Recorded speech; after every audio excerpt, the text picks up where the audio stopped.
Welcome to my next session in Partnership Accountancy Fundamentals. As I told you, last session में हमने partnership deed के बारे में पढ़ा था, पार्टनरशिप फंडामेंटल्स के बेसिक्स पढ़े थे। तो अब हम इस सेशन में, जैसा कि मैंने आपको बताया था कि हम हर सेशन के बाद उससे related important questions from NCERT, DK Goyal से प्रैक्टिस करेंगे। तो इस सेशन में हम यही करने वाले हैं।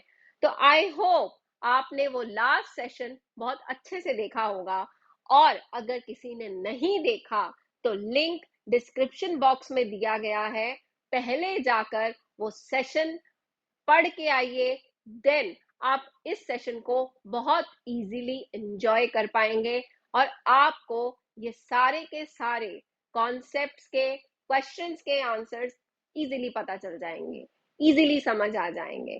तो let's start. True and false. सबसे पहले आप मुझे ये बताइए, अगर आपने लास्ट सेशन अच्छे से पढ़ा था, then you know all these. This is a very quick game for you. Let's start.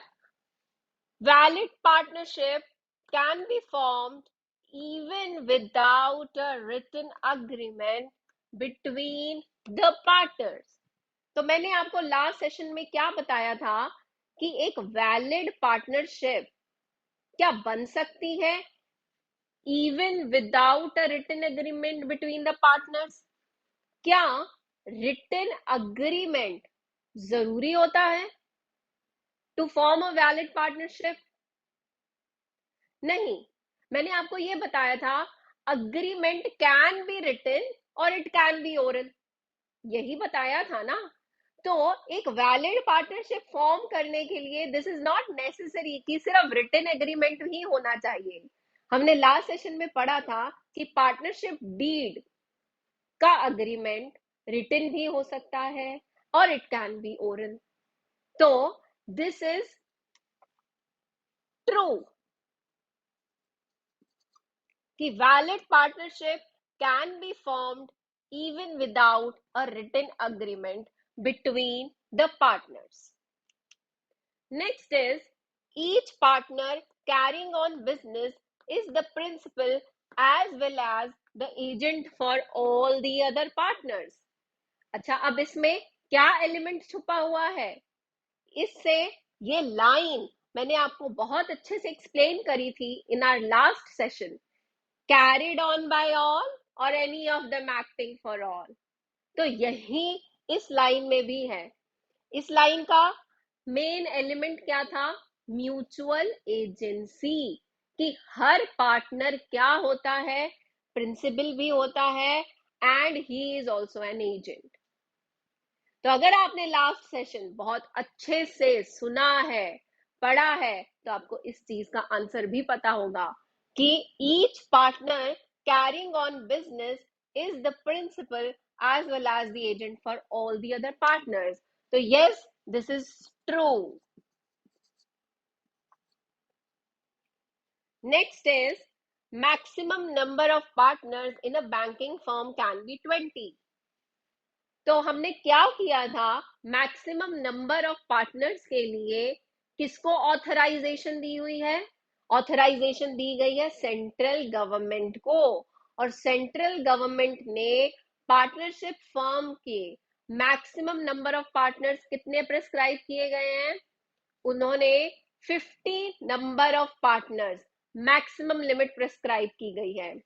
तो यहां पर जो बोला जा रहा है, maximum number of partners in a banking firm can be 20, तो दिस इज फॉल्स। तो मिनिमम रिक्वायरमेंट हमारी क्या थी? 2 पार्टनर्स की, और मैक्सिमम रिक्वायरमेंट क्या है for a partnership firm is 50। Now next is, methods of settlement of dispute among the partners can't be part of the partnership deed. So, methods of settlement of dispute, मैंने आपको ये बताया था कि हम अपने अग्रीमेंट में each and every clause partnership का मेंशन कर सकते हैं, ताकि कल को अगर कोई डिस्प्यूट अराइज हो बिटवीन द पार्टनर्स तो उस चीज की सेटलमेंट की जा सके। तो यहीं पर ये कहानी खत्म हो गई कि methods of settlement of dispute among the partners can't be part of the partnership deed. तो this statement is wrong, this statement is false. अगर हमें अपने फ्यूचर डिस्प्यूट्स को खत्म करना है, हम चाहते हैं कि हमारे पार्टनर्स के बीच में फ्यूचर में कोई डिस्प्यूट ना हो, तो हम अपने हर provisions, clauses, each and everything अपने पार्टनरशिप डीड में मेंशन कर सकते हैं। Next is interest on partners loan is to be given at 12% पर annum if the deed is silent about the rate. तो मैंने आपको इसके बारे में क्या बताया था कि अगर हमारे पार्टनरशिप डीड में कुछ भी मेंशन नहीं किया गया regarding the interest on partners loan, तो हमारा इंडियन पार्टनरशिप एक्ट 1932 क्या कहता है कि इंटरेस्ट दिया जाएगा पार्टनर के लोन पर एट द रेट 6%। क्योंकि मैंने आपको ये बताया था if partnership deed is silent तो उस केस में डिस्प्यूट्स की सेटलमेंट के लिए हम क्या रेफर करते हैं, हम रेफर करते हैं इंडियन पार्टनरशिप एक्ट 1932। बट सबसे पहले इंपॉर्टेंस इसको दी जाती है पार्टनरशिप डीड को, और अगर पार्टनरशिप डीड के अंदर कोई डिस्प्यूट के बारे में मेंशन नहीं है तब हम इंडियन पार्टनरशिप एक्ट 1932 को रेफर करते हैं।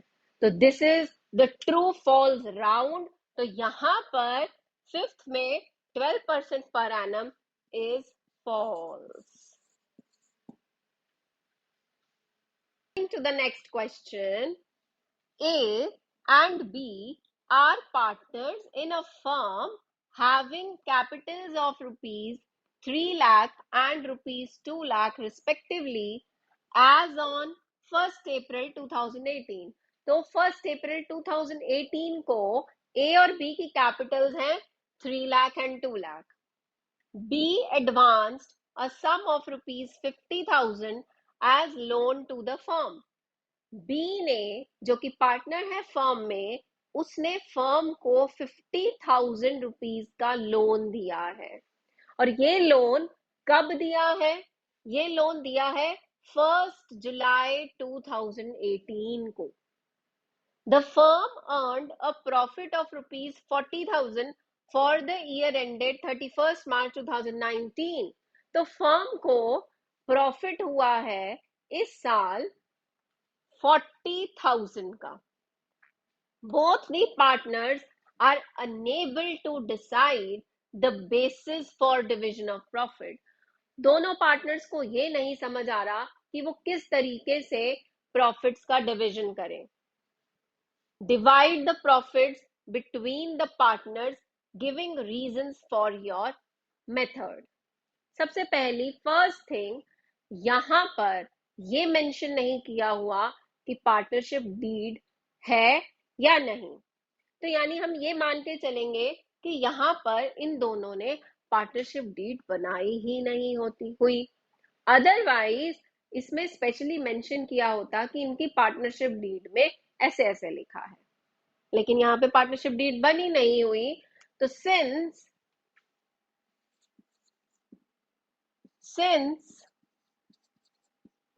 there is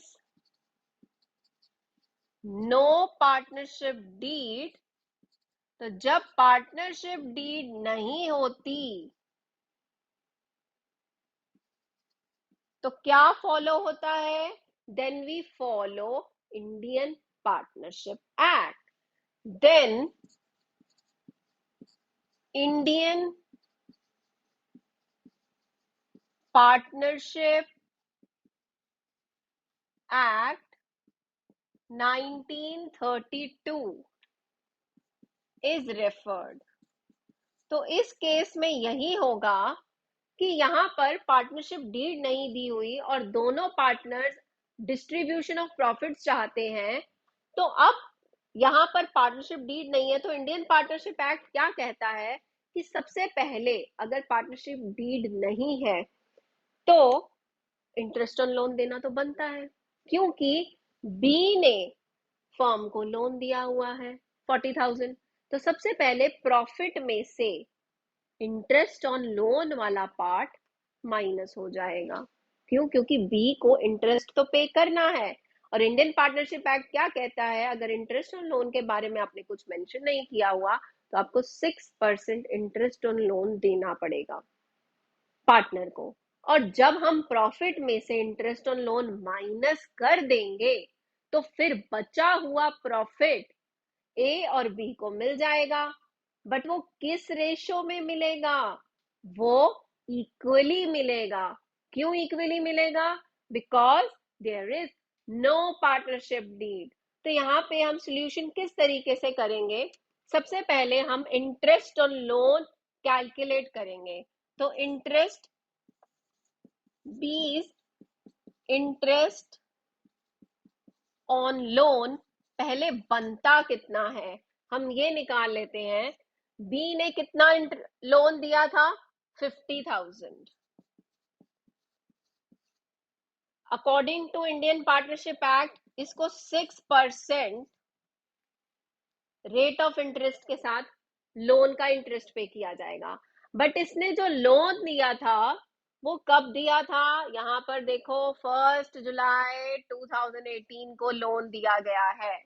तो जुलाई से लेके मार्च तक कितने महीने हो गए बच्चों? जुलाई से लेके मार्च तक 9 महीने हो गए। तो 9 मंथ्स का इंटरेस्ट पे करेगी फर्म बी को।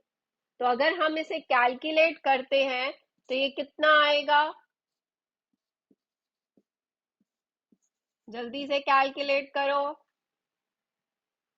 तो ये हमारा आएगा अराउंड 2250 रुपीज बीज इंटरेस्ट ऑन लोन।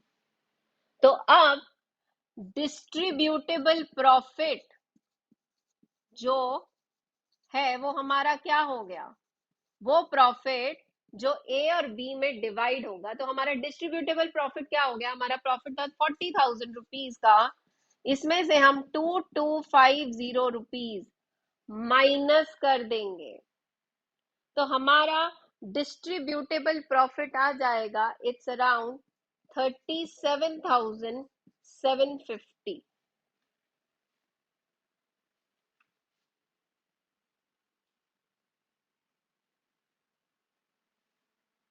तो ये करेक्ट है।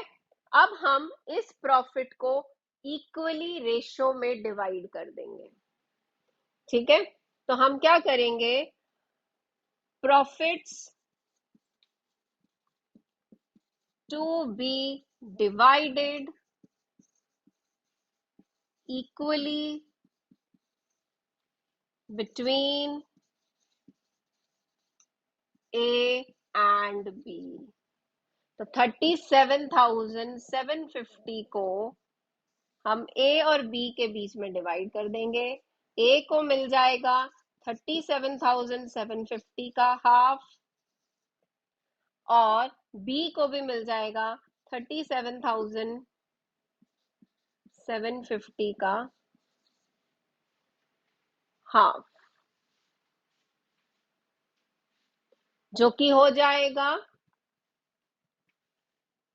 18,875 रुपीज। और इसको भी मिल जाएगा 18,875 रुपीज। तो आई होप आपको ये सॉल्यूशन पूरा समझ आ गया होगा। Next question is Kanha, Neeraj and Asha were partners in a firm. Kanha, Neeraj and Asha तीनों पार्टनर्स हैं फर्म में। They admitted Raghav their landlord as a partner in the firm. इन्होंने अपने लैंडलॉर्ड राघव को अपने पार्टनरशिप फर्म में एंटर किया है। Raghav brings sufficient amount of capital and goodwill premium for his share in the profits. Raghav had given a loan of rupees 1 lakh at the rate 10% per annum interest to the partnership firm before he became a partner. तो Raghav partner बनने से पहले उसने partnership firm को, इस firm को loan दिया था, ठीक है, और 1 लाख का, और फर्म में और राघव में ये एग्रीमेंट हुआ था कि फर्म राघव को 10% पर एनम का इंटरेस्ट देगी।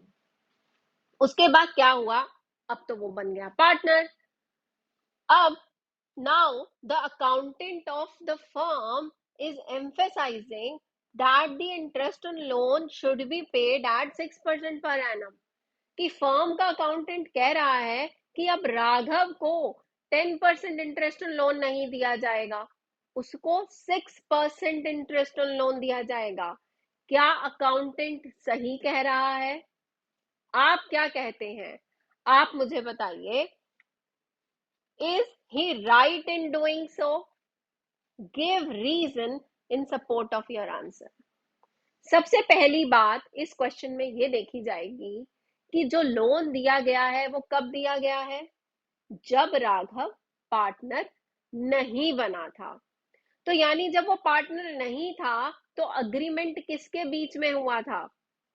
फर्म के बीच में और राघव के बीच में। फर्म ने राघव को बोला था कि हम तुझे 10% इंटरेस्ट ऑन लोन पे करेंगे।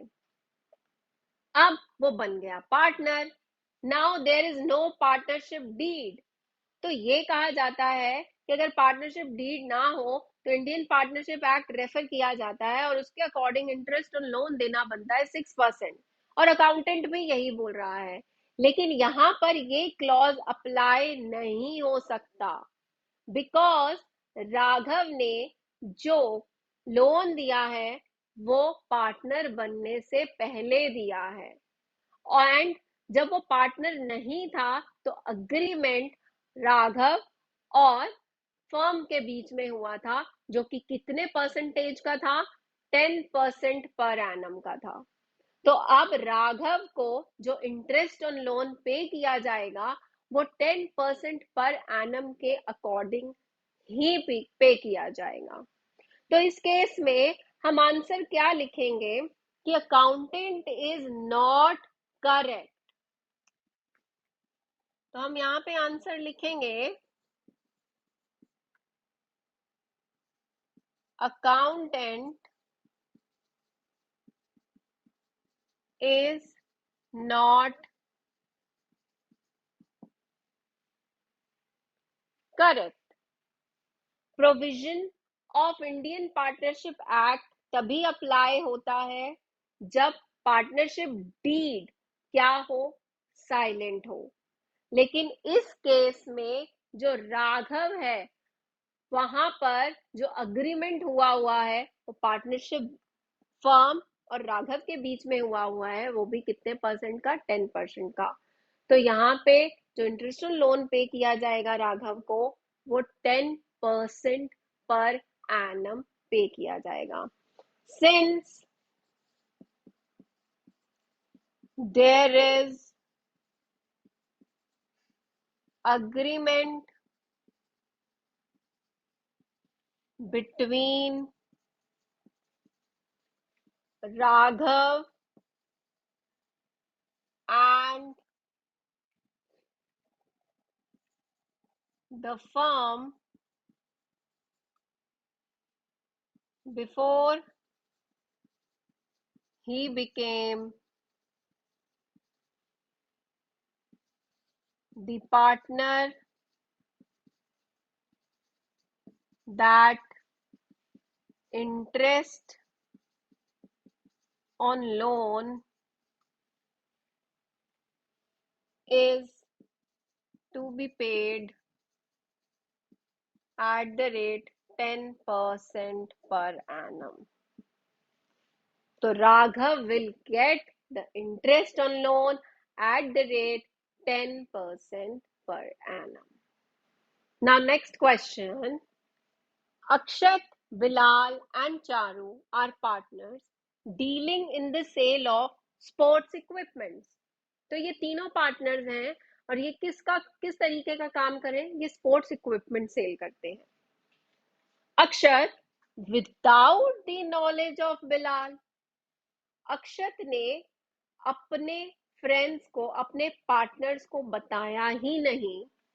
अक्षत without the knowledge of Bilal and Charu is also running the business of supplying sports equipment to a few sports club.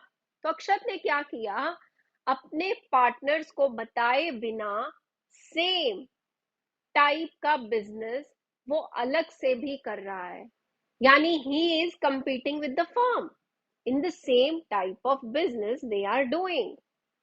तो वो स्पोर्ट्स इक्विपमेंट किसी और को भी सप्लाई कर रहा है अपने पार्टनर्स को बताए बिना. He is earning good profits from this business and did not inform Bilal and Charu about this. और उसने अपने पार्टनर्स को, बिलाल और चारू को इस चीज के बारे में कुछ भी बताया नहीं हुआ. और उन दोनों को कोई इंफॉर्मेशन ही नहीं है कि अक्षत कुछ ऐसा काम भी कर रहा है, यानी वो फर्म के साथ कुछ ऐसा कॉम्पीटिंग काम भी कर रहा है. Was Akshat correct in doing सो? क्या अक्षत ठीक कर रहा है? Indicate a value which he did not follow. Was Akshat correct in doing so? So answer is no. Akshat is not correct in doing so. In Indian Partnership Act, you cannot carry on same nature of business in a competing firm. तो आप एक ही तरीके का business carry on नहीं कर सकते अगर आपकी पार्टनरशिप फर्म भी सेम तरीके का बिजनेस कर रही है. तो यहाँ पर जो वैल्यू मिसिंग है, ही इज चीटिंग. तो यानी यहाँ पे जो मिसिंग वैल्यू है वो क्या है? That is honesty. तो यहाँ पर हम आंसर क्या लिखेंगे? No,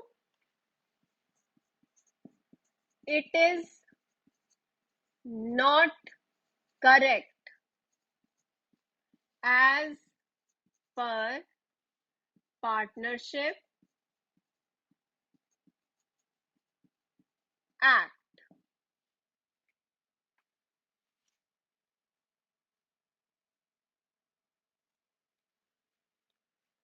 No partner can carry same nature of business in the competing firm. The value missing here is, which value is missing? Honesty. तो बस आपको 2 लाइंस में इसका आंसर देना है. तो आई होप आपको ये चीज क्लियर हो गई होगी कि पार्टनरशिप एक्ट ये कहता है कि आप सेम टाइप का बिजनेस अपने पार्टनर्स को इन्फॉर्म किए बिना नहीं कर सकते. तो इसका मतलब ये हुआ कि Akshat is cheating on his partners. Next question is, 3 doctors decide to start a charitable clinic. Will it be considered a partnership firm? तो लास्ट सेशन में मैंने आपको बताया था, और वो स्टूडेंट्स सुन ले जिन्होंने लास्ट सेशन की वीडियो अभी तक नहीं देखी है, link is given in the description box. तो पहले वो वीडियो देख कर आए, फिर ये क्वेश्चंस करें. तो मैंने उस सेशन में आपको क्लियरली बताया था कि पार्टनरशिप फर्म में कोई भी ऐसी एसोसिएशंस, चैरिटेबल ऑर्गेनाइजेशंस अगर हम फॉर्म करते हैं, अगर हम कोई भी रिलीजियस पर्पस से किसी तरीके की हमने ऑर्गेनाइजेशन फॉर्म करी हुई है, और तो ऐसी सारी चीजें पार्टनरशिप फर्म का पार्ट नहीं होती. बिकॉज पार्टनरशिप का मतलब होता है sharing of profits and losses, and charitable organisations में sharing of profits and losses is not the main element. और पार्टनरशिप फर्म का मेन एलिमेंट होता है sharing of profit and losses. तो यहाँ पर अगर कोई 3 डॉक्टर्स चैरिटेबल क्लिनिक स्टार्ट करना चाहते हैं तो this will not form a partnership firm. तो यहाँ पर आंसर हम क्या लिखेंगे? No, it will not be a partnership firm.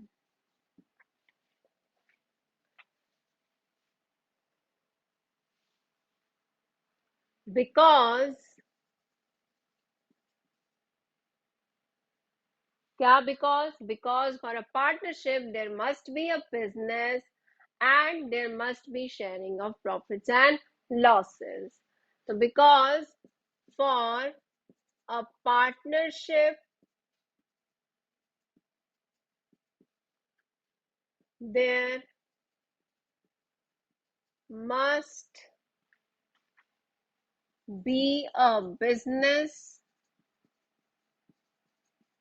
and sharing of profits and losses. So clear है आपको ये चीज? Now coming to the next question. Mayank and Namit, both above 18 years of age, want to form a partnership with Ankit, aged 16 years. Is the formation of partnership firm valid?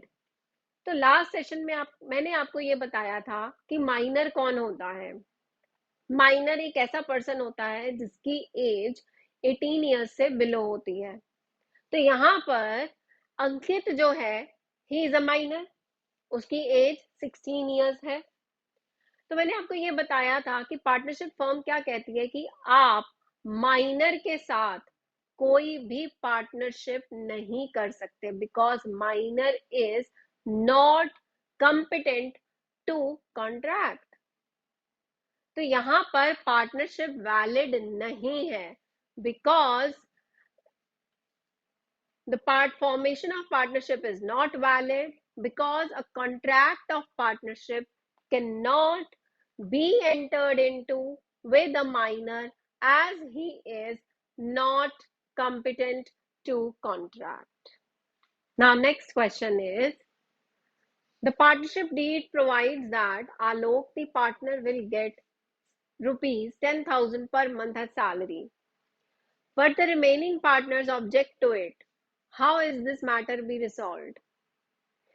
Partnership deed में already mentioned है कि आलोक को 10,000 per month है salary दी जाएगी। तो जैसा कि मैंने आपको बताया था अपने प्रीवियस सेशन में कि अगर पार्टनरशिप डीड में जो क्लॉज हम मेंशन करते हैं उसी के बेसिस पर हमारे डिस्प्यूट्स भी रिसॉल्व किए जाते हैं, क्योंकि इन केस ऑफ डिस्प्यूट्स सबसे पहले पार्टनरशिप डीड को रेफर किया जाता है, उसमें देखा जाता है क्या इस डिस्प्यूट से रिलेटेड कुछ क्लॉज मेंशन्ड है।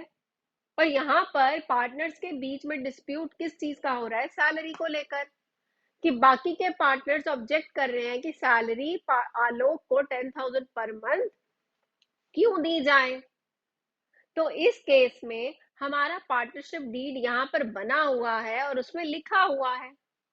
तो जब पार्टनरशिप डीड सबसे पहले प्रेफरेंस दी जाती है, तो पार्टनरशिप डीड अगर इसके बारे में कह रही है कि आलोक को 10,000 पर मंथ सैलरी दी जाएगी, तो सैलरी दी जाएगी। तो इसमें हम क्या लिखेंगे? Yes, partnership deed is a legal document as all the partners to the partnership deed had agreed to Alok's salary. तो अगर पार्टनरशिप डीड बनाते टाइम आलोक की सैलरी 10,000 पर मंथ डिसाइड की गई थी, तो अब वही दी जाएगी, तो it will be paid to him. Now next question is, Alka, Barkha and Charu are partners in a firm having no partnership agreement. अब इन तीनों के बीच में कोई पार्टनरशिप डीड ही नहीं बनी हुई। तो यहाँ पर इन तीनों के बीच में डिस्प्यूट को किस तरीके से सॉल्व किया जाएगा? इंडियन पार्टनरशिप एक्ट को रेफर किया जाएगा. Alka, Barkha and Charu contributed rupees 2 lakh, rupees 3 lakh and rupees 1 lakh respectively. Alka and Barkha desire that profit should be divided in the ratio of capital contribution. Mere desire is nothing unless and until आपने partnership deed में ये सब चीजें mention की हुई हैं या नहीं. तो अगर बरखा डिजायर कर रही है कि हमारी profit sharing ratio capital ratio में होनी चाहिए, तो ऐसा नहीं हो सकता क्योंकि यहाँ पर पार्टनरशिप डीड ही नहीं बनी हुई. Charu does not agree to this. Is Charu correct? तो चारू करेक्ट है. चारू क्यों अग्री करे? क्योंकि हमने पार्टनरशिप डीड ही नहीं बनाई हुई. तो इस डिस्प्यूट के लिए इंडियन पार्टनरशिप एक्ट ये कहता है कि आपको प्रॉफिट शेयर इक्वली करने पड़ेंगे. तो अलका, बरखा एंड चारू तीनों इक्वल प्रॉफिट शेयर करेंगे.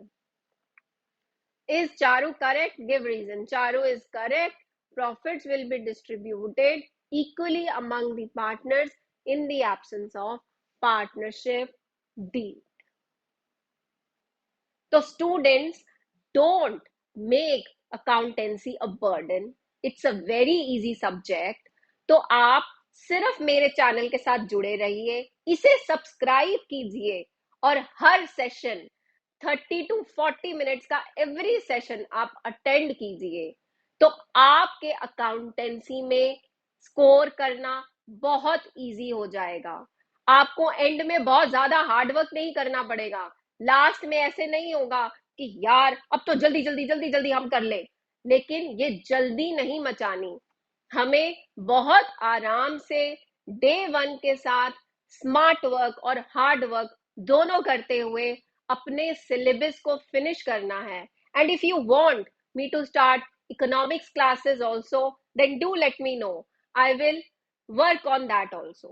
Students, please subscribe to my channel. I'm Harmeet Kaur from My Tutor Academy and I am waiting for you in my sessions. See you all in the next session. Thank you.